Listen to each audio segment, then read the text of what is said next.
I guess the question is, what could you do now, knowing we have debt problems in the future?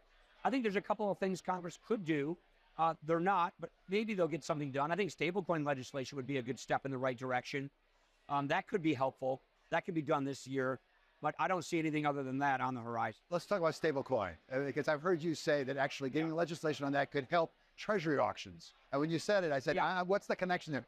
Take our audience through that connection. Yeah, so stable coins, which are digital private sector dollar-backed currencies. It's not crypto because it's tethered to the U.S. dollar.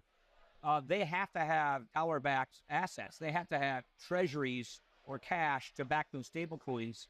There's not a law that governs these right now, so they aren't really deployed. But if you actually have a law, which Patrick McHenry and Chair Waters, Maxine Waters and Patrick McHenry are putting a deal together. Schumer's in talks with them. I think there's a reasonable chance they could get a deal on stablecoin legislation. That means you have a legal framework in which you have stablecoins deployed. You'd go from a couple $100 billion of stablecoins to, maybe trillions. Right now, stablecoins are like the 16th largest buyer of bonds, bills, and notes among all sovereigns. If you actually regulate stablecoins and have them deployed, that does two things. That gets the U.S. dollar more deeply ingrained in the oncoming digitization of currencies. That's a good thing.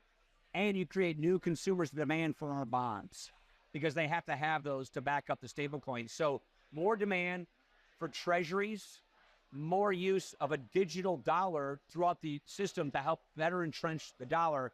It's a win-win situation for America. I think it's a no-brainer. I'm hopeful, cautiously optimistic Congress might do that this year still. There are good talks happening.